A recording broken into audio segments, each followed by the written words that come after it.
दोस्तों, और एक बार फिर से स्वागत करता हूं मैं आप सभी का आपके अपने चैनल लोन हेल्प इंडिया में। और आज के इस वीडियो में हम लोग बात करेंगे लोन के सेटलमेंट के बारे में। अगर आपका भी एक या एक से ज़्यादा लोन है, मल्टीपल लोन्स है और उस ट्रैप में, उस दलदल में आप लगातार फंस चुके हैं, आपका बिजनेस में लॉस हो चुका है, शेयर मार्केट में लॉस हो चुका है या किसी और जगह किसी भी तरीके का पैसा लॉस हो गया है या आपकी जॉब चली गई, जिस वजह से आप लोन का पेमेंट करने में फ़िलहाल असक्षम है या लोन का पेमेंट नहीं कर पा रहे। अब ऐसे में आपके मन में कई सवाल होते हैं कि कंपनियां हमारे साथ क्या कर सकती है, कंपनियां क्या एक्शन ले सकती है, और आपका अपना चैनल लोन हेल्प इंडिया बना है। ऐसे सवालों के जवाब के लिए आपने काफ़ी वीडियोस ऑलरेडी देख रखे हैं। आज के इस वीडियो में हम लोग डिटेल में बताएंगे कि आपको लोन ट्रैप में फंसने के बाद स्टेप बाय स्टेप क्या करना चाहिए और कैसे इन सभी चीज़ों से निकल सकते हैं। जिन्होंने भी अभी तक चैनल को सब्सक्राइब नहीं किया है वो लोग सबसे पहले चैनल को सब्सक्राइब कर ले और बेल आइकन को प्रेस कर दें। अगर आपके ऊपर भी 5 लाख, 7 लाख, 8 लाख का लोन है, आपने स्टार्टिंग में एक लोन लिया, एक लोन को क्लोज करने के लिए दूसरा लोन लिया, दूसरे लोन को क्लोज करने के लिए तीसरा लोन लिया, और इसी तरीके से लगातार लोन लेते लेते एक समय ऐसा आ गया कि आप अब इतना फंस चुके हैं कि अब आप वहां से निकल ही नहीं पा रहे। तो ऐसे में सबसे पहला आपका कदम क्या होना चाहिए कि अब आप इस समय और लोन ना लें।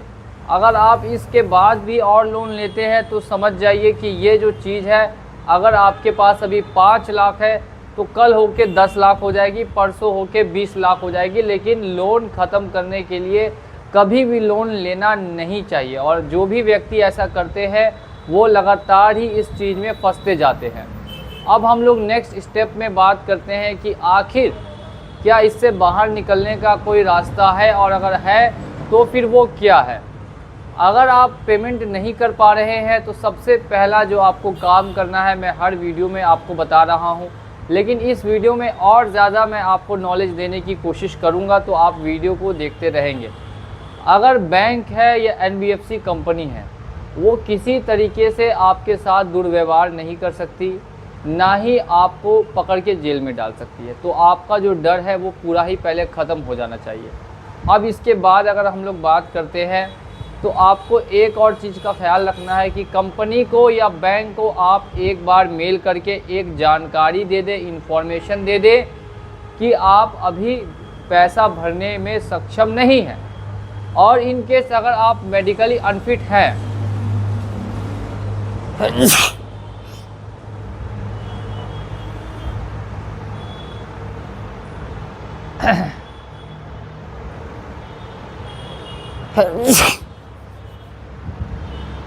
और इन केस अगर आप मेडिकली अनफिट है या आपका जॉब जा चुका है, और अगर आपके पास जॉब का टर्मिनेशन लेटर है या मेडिकल लेटर है, वो भी साथ में अटैच करके कंपनी को मेल करें।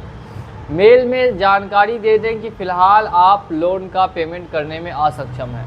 इतना बोलने पर कोई कंपनी आपके साथ गलत नहीं करेगी। हमेशा याद रखें, डर कहाँ लगता है कि कंपनी कहीं जेल में नहीं डाल दे और कंपनी कुछ आपके साथ गलत ना करे या बैंक कुछ आपके साथ गलत ना करे। मेन लोगों का यही डर होता है, और इसी डर को अगर आप ख़त्म कर लेंगे, जड़ से हटा देंगे, तो समझ जाइए कि अब आप राहत भरी सांस ले सकते हैं और आसानी से सो भी सकते हैं। नेक्स्ट अगर हम लोग दूसरी बात करेंगे कि कॉल्स को लेकर, कॉल्स जो आती है वर्चुअल कॉल्स, ऐसी कॉल्स आपको की जाती है कि आप मेंटली प्रेशर आपके ऊपर बिल्ट हो।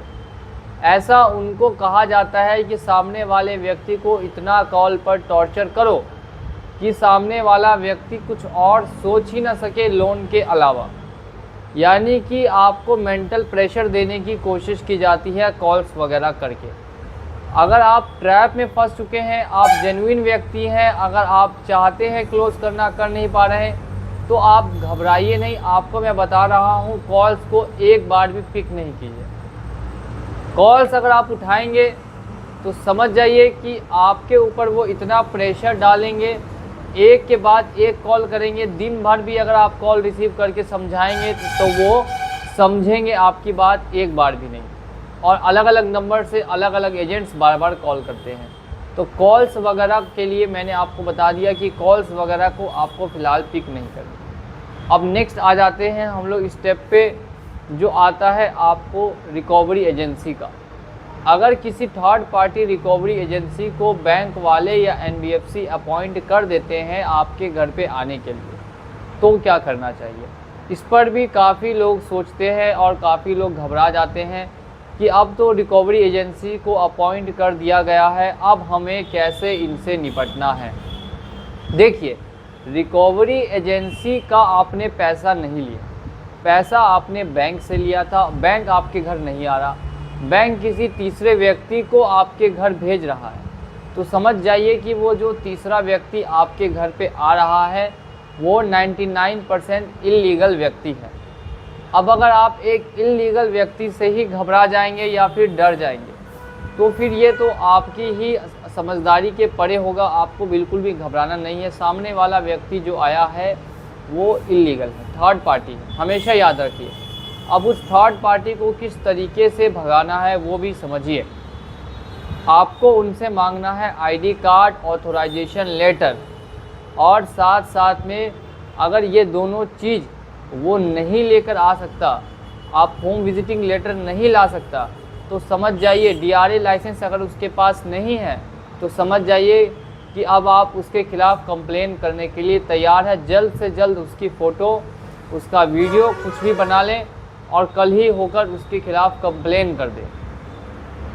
कंप्लेन आप किसी भी जगह कर सकते हैं, ऑनलाइन भी कर सकते हैं, ऑफलाइन भी कर सकते हैं, RBI में भी कर सकते हैं, पुलिस स्टेशन में भी कर सकते हैं। आप कहीं भी एक कंप्लेन रजिस्टर करवा लें कि इस तरीके का एक इल्लीगल एजेंट मेरे घर आ आया था।